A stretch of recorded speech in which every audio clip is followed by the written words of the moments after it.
Hi everyone and welcome back. So in the next couple of videos we'll be talking about logging, configuration management and REST API guideline. Like how can you write an API for search, for filter, for sorting, searching.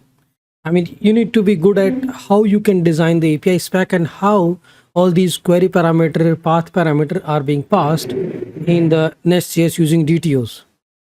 So let's talk about different APIs which we build: search, sort, filter, and pagination. I mean, rest all the basic APIs you know how to design. All these APIs are resource based, like API v1 users. Let me maximize it. Users. Okay, this is like a REST API you are building. Now, it can be simply HTTP GET, right? Now, if you want to just build another set of APIs on top of this, I mean, the user is a resource, right? Now you can get a user by ID, right? And then you can define get, put, post, delete, patch, all the other APIs on top of this. This ID is a query parameter, sorry, path parameter here. It can be put, this can be get, and it can also be a delete API. REST APIs are based on the path. So user is a resource and these are the paths. So here it can be HTTP delete.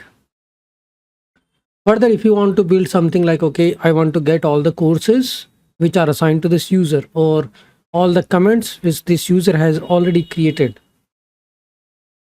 right? This can give you what? Give me all the comments which has been created by this user ID. So till this, okay, list of all the users, then we are talking about one particular user, and then give me all the comments from this user where the user ID is this. So then further, I mean, this is a API resource naming. You can also play with particular comment ID, right? Here it can be what you are doing. Here it can be simply HTTP get, put, delete. All these APIs can be created here, where you wanted to delete a comment created by this user ID. So you will check, okay, has this user created this comment? Then only he can update, delete. So this is how you create the resources, and always create a plural resource, users, comments, right? So it can be delete. Now coming to the search and sort. Let's say I want to get the list of users with the paginations. Similarly, like, okay, here I can just, okay, we have a bulk users. I can just say page 1 and limit 30, right? This can be simply like with a simple pagination added. Let me make it move this block. This is simple pagination, and this can be a key based also, where I can just pass key page 1 and offset. Offset means skip the first 30 record and give me the next page.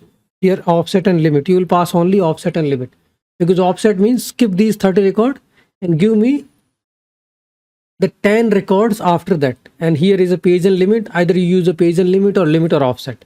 Page 1 limit is 30 from the starting index 0. Give me the 30. Let's say if I do page 7, that means skip first 70 records and give me 70 to 80, right? So this is how it works. Now if you want to use search and sort and all these things, you can combine, right?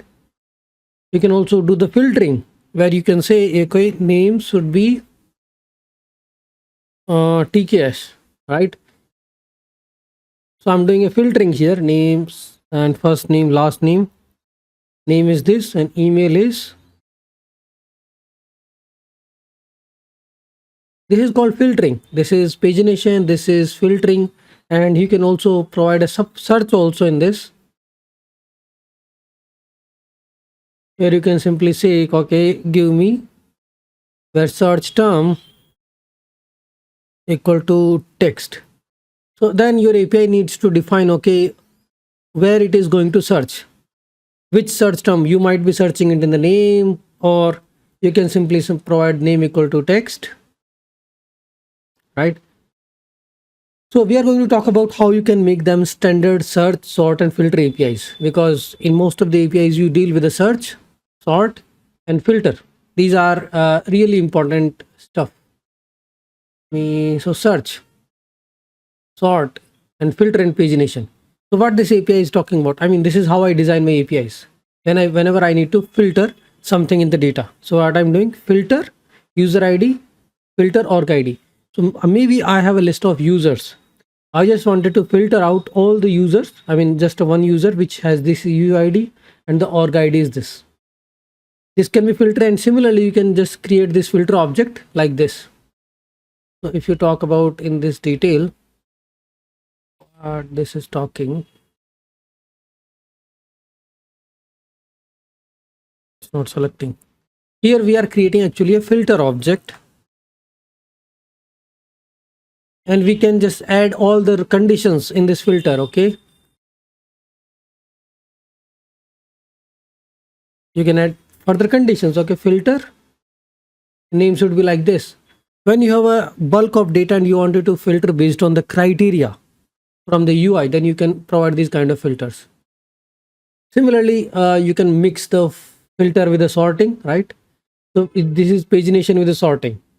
So this is the important thing. What we are doing is we are sorting with the price and order is ascending and descending. This is how you can do sorting with the pagination. Page 1 limit 40, sort by the price and order is descending. Right? Here page 1 limit 40, sort by these different attributes. Order is descending or ascending. So these are, I mean, you should always use these terms in your APIs: search, sort, filter, pagination. These are the standard limits, standard keywords: sort, page, limit, offset, order. And there is one more thing, we are adding order.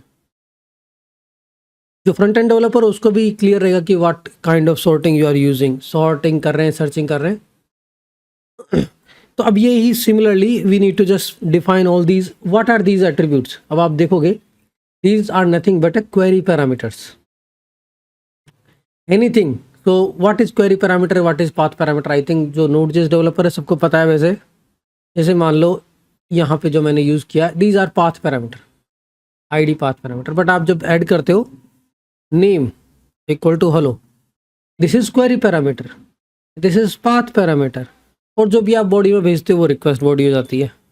But how you optimally design the filter API, search API, sorting API with the pagination, that is really important. How you do this, all these things in the API level. अब देखो क्या होता है, situation क्या होती है. Sometimes you are building something like this. Now why you need to understand DTOs properly. Okay, you are saying is active. Now at the API level, isActive will always be passed as a string, and you wanted to build maybe another API set which says IDs, और यहाँ पे आप multiple IDs pass कर रहे हो. How can you support this thing in the APIs? NestJS APIs के अंदर आप कैसे support करोगे, right? So all those things we are going to check in the NestJS DTOs. तो हमारे क्या क्या use cases जो हम cover करने वाले हैं APIs से. I will talk about all these things here, and then we will cover all those. How to pass a boolean and receive that at the API level. How to pass, like let's say I'm doing page equal to 1, okay, and then limit equal to 60. Now you might be thinking we are passing it as a number. API should also receive it as a number. No, these are all passed as a string parameter. Even these all will be a string. Then what I want at the API layer that it should get converted into string of array. What I want is I should get the boolean value, not a string. Here what I want is page and limit should get converted into number. Or maybe you are passing a huge payload in the body, right? Users with a nested payload, nested body object. तो उसका validation कैसे करना है? और एक ये वाला case हमको हैंडल करना है, this one. How can I build the APIs like this in the NestJS, where I can do the validation, I can create a simple filter parameter, and I can do filter based on lots of attributes. बाकी जो ये है argument है यहाँ पे, page, limit, all these are just nothing but a query parameter. वो हम query parameter, आप n number of query parameter receive कर सकते हो for building your searching, sorting, filtering, pagination. So next video important होने वाला because I'm going to cover these 4 aspects.